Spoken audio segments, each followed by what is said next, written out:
नवरात्रि जहाँ हम माँ दुर्गा के 9 अलग अलग रूपों की रोज रोज बड़े श्रद्धा, प्रेम और पूर्ण भावना से पूजा करते हैं, उसी के अंतर्गत उसी श्रृंखला में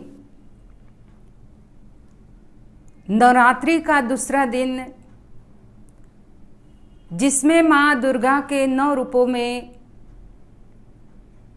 ब्रह्मचारिणी माँ की पूजा की जाती है।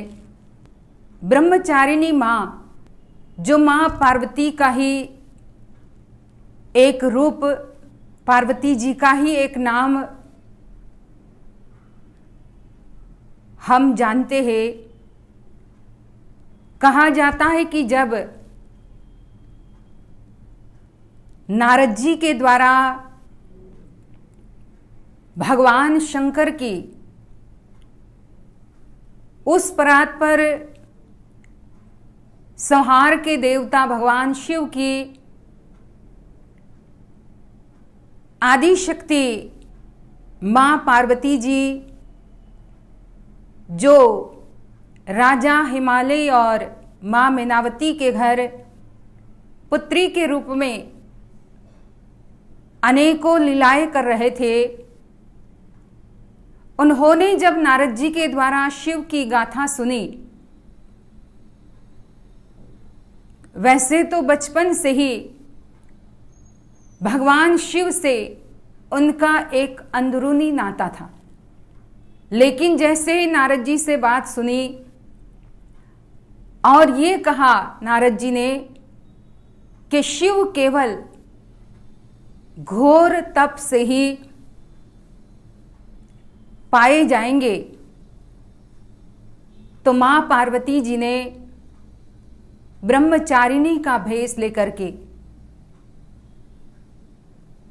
अनेकों हजारों साल तप किया। भगवान शिव को पति रूप में पाने के लिए जब तप करने के लिए जा रहे थे, उसी दौरान मां मैनावती उन्हें रोकती है कि इतना कठिन तप मत करो, तप न करो। उसका संस्कृत में वर्ड होता है उमा, और तब से वही ब्रह्मचारिणी मां का नाम उमा भी प्रसिद्ध है।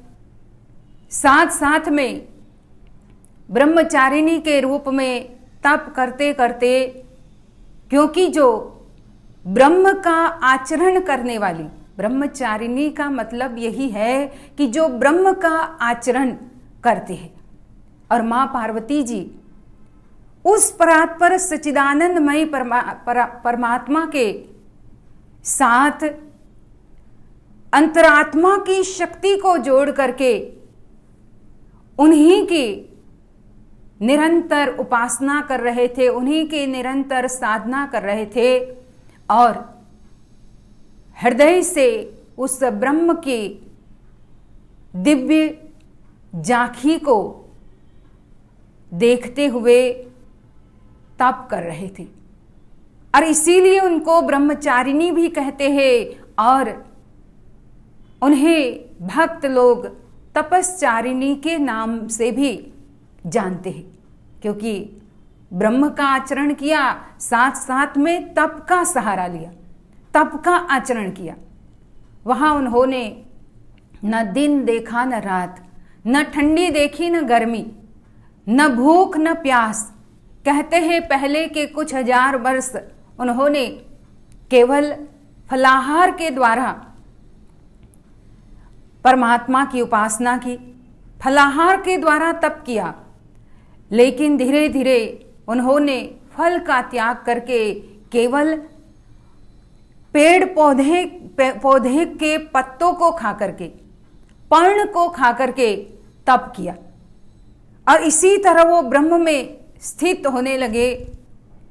लेकिन अंतिम के कुछ हजार वर्ष उन्होंने पर्ण का भी त्याग कर दिया और तब से उसी ब्रह्मचारिणी माँ का नाम अपर्णा भी जाना जाता है। भक्त लोग उन्हें माँ अपर्णा के नाम से भी जानते हैं और उनकी पूजा करते हैं।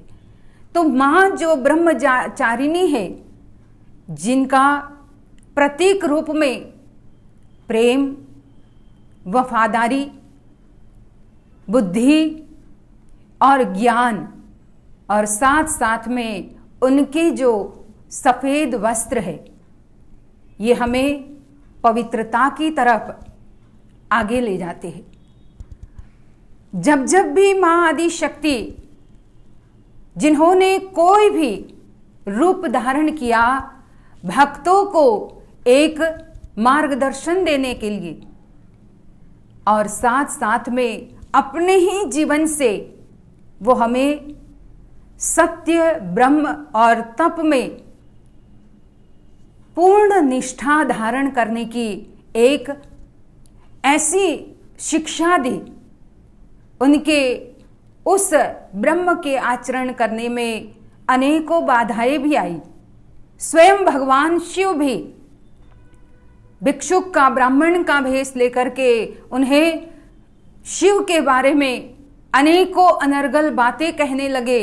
लेकिन तब उन्होंने यही कहा कि हे ब्रह्मदेव, अगर आप मेरे शिव के बारे में कुछ अच्छा नहीं बोल सकते हो तो आप बुरा भी मत बोलिए, मैं आपको सुनना नहीं चाहती, क्योंकि मेरे इष्ट की निंदा सुनना भी, क्योंकि वैसे भी धर्म ग्रंथों में लिखा हुआ है कि हरि की निंदा, अपने आराध्य की निंदा को सुनना भी गौ घात पाप है, जिससे गौ की हत्या का पाप व्यक्ति को भुगतना पड़ता है।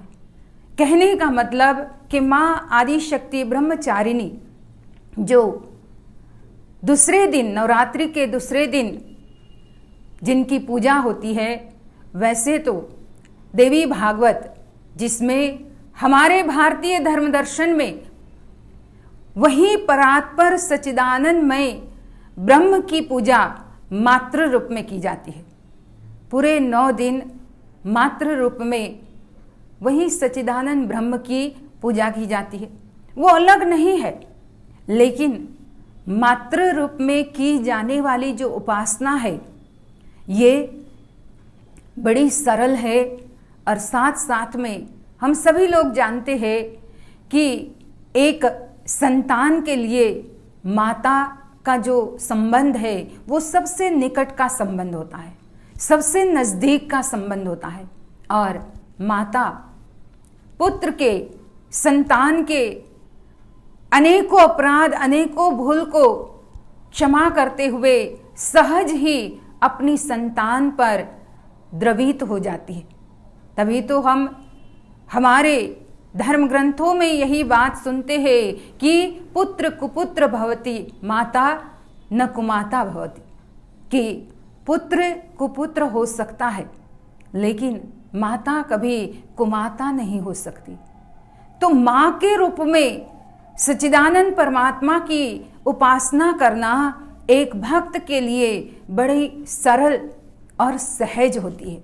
और इसीलिए हमारे खास करके हिंदू संस्कृति में, हमारे भारत देश में साल में 2 बार नवरात्रि के रूप में, चाहे वो चैत्र की नवरात्रि हो, चाहे अश्विन मास की नवरात्रि हो, 9 दिनों तक माँ आदि शक्ति पराम्बा की पूजा की जाती है। उनको भक्त अपनी भावनाएं उनकी पूजा करके व्यक्त करते हैं उनके चरण कमलों में। तो ऐसी माता आदि शक्ति जो ब्रह्मचारिणी के रूप में दूसरे दिन पूजे जाती है, हमें उनसे यही शिक्षा ग्रहण करनी है, यही संदेश हमें लेना है कि हम भी ब्रह्म का आचरण करें। ब्रह्म का आचरण कैसे किया जाता है? जब तक ब्रह्म की हमें अनुभूति नहीं है, जब तक ब्रह्म की जानकारी नहीं है, तब तक ब्रह्म का आचरण नहीं किया जाएगा। अब ब्रह्म की जानकारी के लिए स्वयं ब्रह्मा जी भी एक बार भगवान विष्णु को अपने अस्तित्व के बारे में पूछते हैं। तब कहते हैं कि देवी भागवत में ये बात आती है कि व्यास जी ने जब नारद जी को ये बात पूछी तो नारद जी कहने लगे कि हे व्यास जी, यही प्रश्न तो मेरे परमपिता ब्रह्मा, जिनको मैंने किया था, और उन्होंने मुझे ये कहा था कि मैंने भी यही प्रश्न भगवान विष्णु को किया था। और तब हम तीनों देव, भगवान विष्णु, ब्रह्मा जी और भगवान शिव, तीनों देव इसी बात पर जब चर्चा कर रहे थे तो उन तीनों के बीच में एक दिव्य विमान प्रकट हो जाता है, जिसमें आदि शक्ति देवी की प्रेरणा से हम तीनों ही स्वतः ही चढ़ गए। और वही विमान, सुंदर विमान, एक ऐसे महाद्वीप में जहाँ पर केवल ज्योत ही ज्योत थी, वहाँ जाकर के रुका। हम वहाँ से जब अंदर गए उस द्वीप के अंदर, तो वहाँ माँ आदि शक्ति अनेकों सुंदर रूप से सुशोभित, जिनके नाखून से इतनी ज्योत निकल रही थी, और वहाँ पर हम अपने आप ही पहुँच गए। जब हम तीनों ने उनके उस रूप को देखा और उन्होंने हमारे सामने देखा, उतने में ही कहते कि हम तीनों स्त्री के रूप में परिवर्तित हो गए।